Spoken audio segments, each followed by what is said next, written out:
I'm Dr. Casey Olson. I'm with the Department of Animal Sciences and Industry at Kansas State University. Okay, in a lot of years we had something like this, okay, in the month of April, or they became rather, just another plant component in the ecosystem. We had successfully taken away the competitive advantage of that plant. So how did it happen?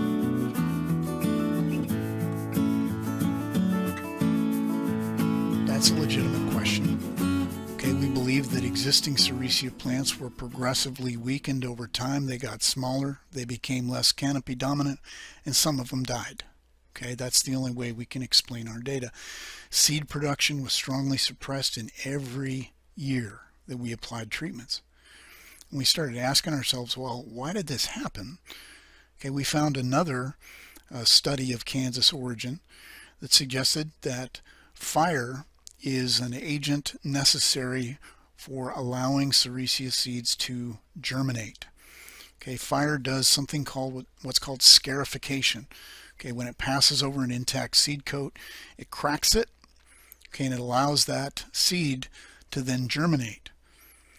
Okay, and this is true with fire in any season of the year, but it turns out that seeds that are germinated in the spring, okay, they result in a juvenile plant with a full growing season to mature, to store rip carbohydrates, and to maximize survival odds for subsequent growing seasons.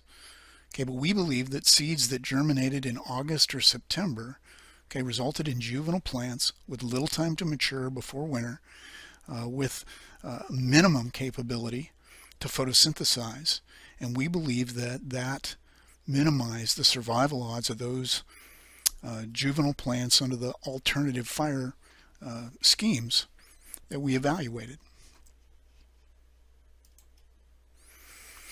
So I like to show people this picture.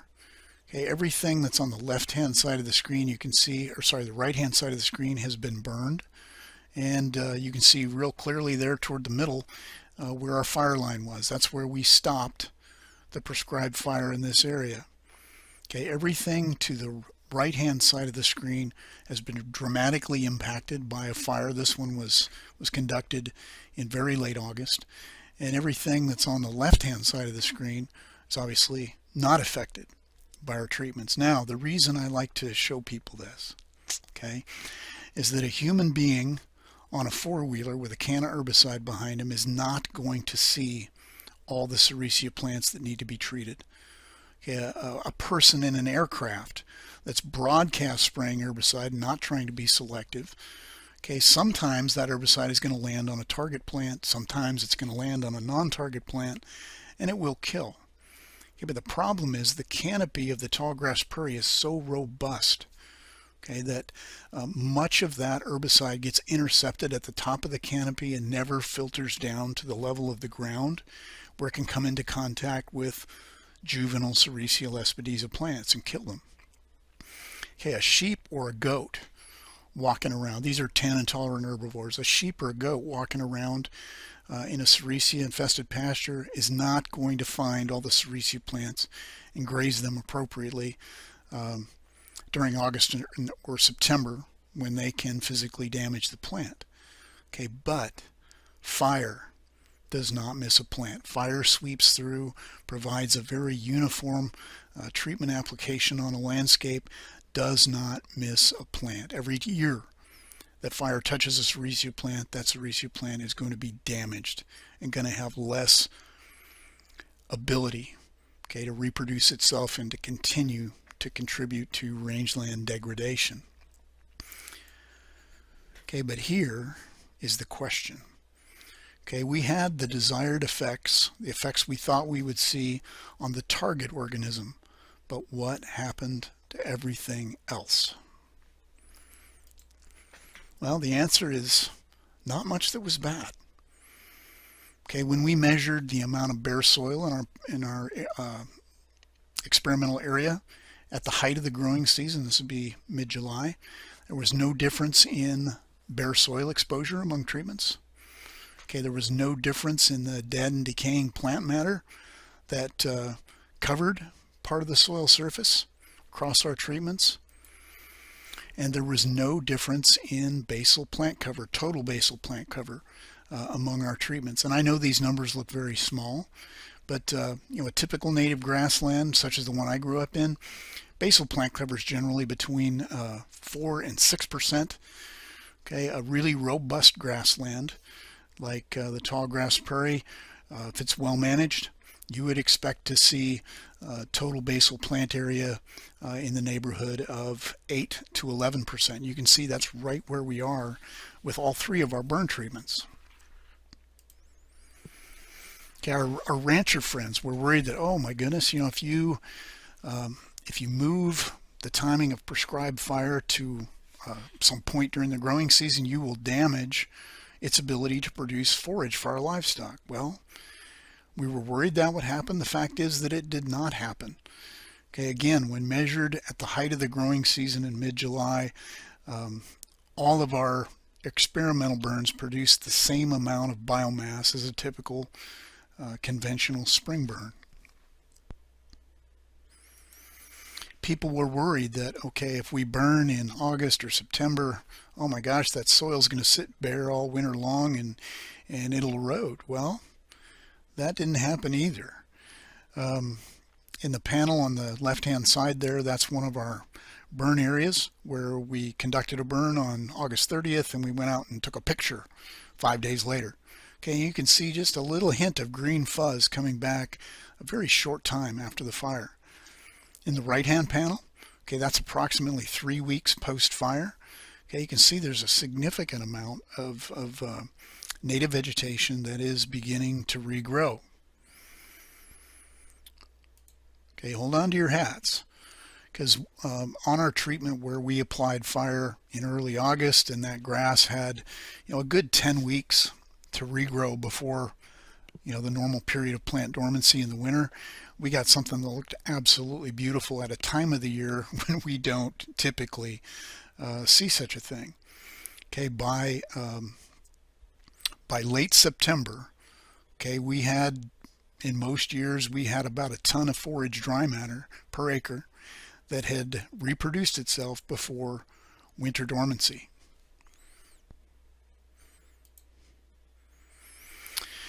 So, sorry, I'm going to the tables now, but did we change the basic character of the native grasses? Okay, and I'll save you the trouble of looking at this table in detail. We did not. Okay, total grass cover was the same.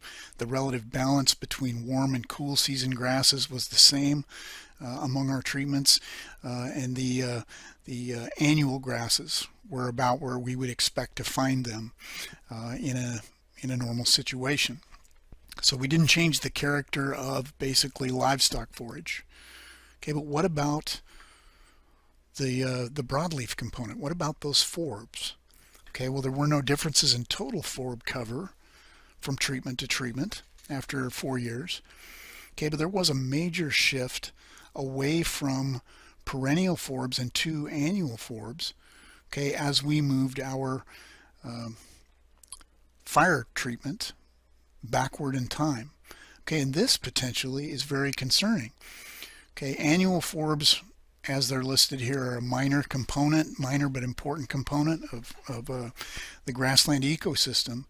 But gosh, if we're diminishing perennial forbs by up to 5%, we better figure out why.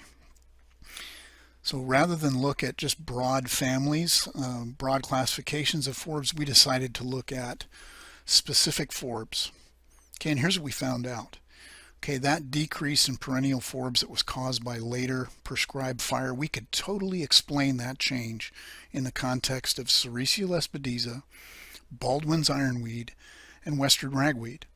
And I'm not bashing ironweed or ragweed. They're both native plants. They're both important contributors, okay, to the Flint Hills ecosystem. But, okay, we tend to wrestle with those plants as so-called increasers in grazed ecosystems. Okay, they tend to proliferate on areas where livestock congregate, and our ranching community spends significant money and resources to try to control those plants.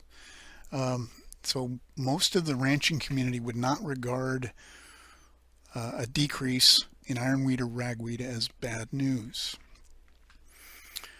Now, this is probably the most important floristic result from this study. Okay, when I lumped all of the native legumes and all of the major wildflowers into one classification, I just called it major wildflowers, kind of my own coinage. Okay, just by virtue of the fact of moving our prescribed fire to later in the year, okay, we more than doubled this aggregate population of, I'll call them habitat plants. Okay, these are the plants that enrich our soils. These are the plants that provide food and habitat for native invertebrates and for native birds. Okay, and when you can increase by 50%, increase by 150%, okay, this delicate and sensitive population of plants, you have really accomplished something significant. I was so proud of this result. Okay, a question our rancher friends ask is, goodness me, can we control shrubs and brush, okay, as good in the summer as we can in the spring with prescribed fire? Okay, and the answer is, well, it depends. Okay, when we looked at all shrubs, okay, these would be things like buckbrush and smooth sumac, and honey locust, okay, and also roughleaf dogwood. Okay, when we lumped all those things together, our conclusion was, okay, the treatments are not different. We get just as good a brush control in August and September with prescribed fire as we do in April. Okay, but the real question I think the ranchers were interested in was, how about the really problematic shrubs? Okay, roughleaf dogwood, smooth sumac, and buckbrush. How about those? Actually, our August treatment was better than our spring treatment at brush control, with the September treatment being intermediate. And I didn't understand this result, okay, until I talked to somebody who called himself a fire physicist. Okay, it's kind of a cute name. But that person explained to me that it takes about 100 degrees of heat. No, I misspoke. It takes about 150 degrees of heat on the cambium of a woody stem plant to kill it. And when you burn on a day when the ambient temperature is 50 degrees, okay, such as would be true in April, okay, that fire's got to do 100 degrees worth of work to destroy the plant tissue. Okay, but when you burn on a 90 degree day, as would be typical of early August or early September, that fire's only got to do 50 or 60 degrees worth of work, okay, to control or to damage that plant tissue. And for a guy like me, that explanation made perfect sense. So I want to sum up a few things here. We believe that this research demonstrates that growing season prescribed burning is consistent and consistent with responsible ecosystem stewardship here in the Flint Hills, that it's compatible with either cow-calf or stocker grazing systems, and it doesn't have to be done this way every year. Okay, we figured out ourselves that our cost to burn was about 75 cents an acre, whereas our competing cost of using fall applied herbicide would be at the cheapest $14.80 per acre, and as expensive as $88 an acre. But with our burning, there was no damage to desirable non-target forbs, okay, because herbicide was not part of the equation. So that begs a question. Okay, we expect that if we move burning from April to sometime late in the summer or middle of the summer, that we will diminish the performance of grazing yearling cattle. Okay, we expect that will happen. But here's the question: is the value of any performance decrease in animals likely to exceed the margin cost between burning and spraying. I thank you for hanging with me. Again, my name is Casey Olson. I'm with Animal Sciences and Industry at Kansas State University. I'm easy to find on the World Wide Web. If you have any questions, comments, or ideas, I would really appreciate hearing from you. God bless. Stay safe out there during this very strange, unprecedented time in American history. My thoughts are with you.